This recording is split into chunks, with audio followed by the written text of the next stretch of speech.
Well, thank you much for having us all down here. It's just a great day. It's a beautiful drive down from Rogers County, and just thrilled to be in front of the group. Looking out at the sea of blue, I have to ask if there is anybody here not representing the Dustin Road camp. There we go. I've got 2 people, 3 people I'm talking to. I'm pretty sure my wife is going to vote for me, but we'll see how this plays out. Yeah, she better raise her hand, right? No, it's just a real pleasure to be in Johnston County today, and I've got a pep in my step, and I have had for some time here on the campaign trail, because I see our days ahead with such optimism.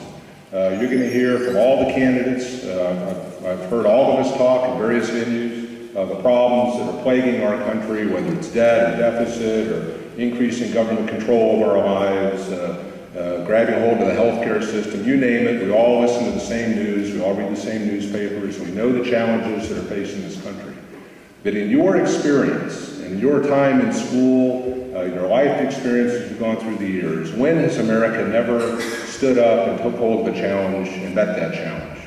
You know, my own personal history as a U.S. Marine for 20 years, 4 years at the Naval Academy, and another half dozen in national security matters. So for the last 30 years, have dealt with nothing but challenges and threats and problems, and every single time Americans rise to the occasion, we band together, we solve those challenges, and we move on to the next one. Our whole history is littered with examples like that.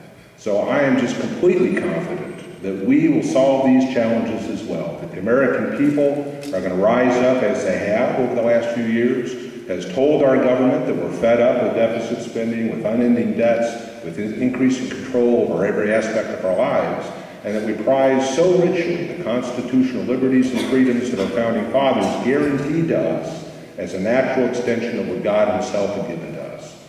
So it's the American people that are the check on our own government when it becomes runaway. And so when I see groups like this, when I see the Tea Party riots, when I see average Americans across the country, not just here in the 2nd District and in Oklahoma, but every state across the Union, contacting representatives, taking to the airwaves, marching on the Capitol, having meetings in their own homes, this is a breath of fresh air. This is a reason to be optimistic, because in no other country are you going to find that kind of sentiment where Americans prize who and what we are, what our country stands for, and we have the ability and the willingness to stand up and take account of that. In my time as a Marine, I've been to 35 countries around the world. I've been in peacetime and in wartime. The last operation I was in was Operation Iraqi Freedom. Unseated Saddam Hussein was part of the team that organized operations to Afghanistan to get Osama bin Laden. Was stationed at the Pentagon on 9/11. And so I've seen all of these things transpire. And in every case, I have always been part of teams of Americans from across our country, different social and economic backgrounds, religious ideologies, political affiliations, and we come together as Americans. And I see that that's what's happening across our land right now. And so to me, it's just such a breath of fresh air. It fills me with such optimism for our days ahead. But as Reagan himself said, our best days are in front of us.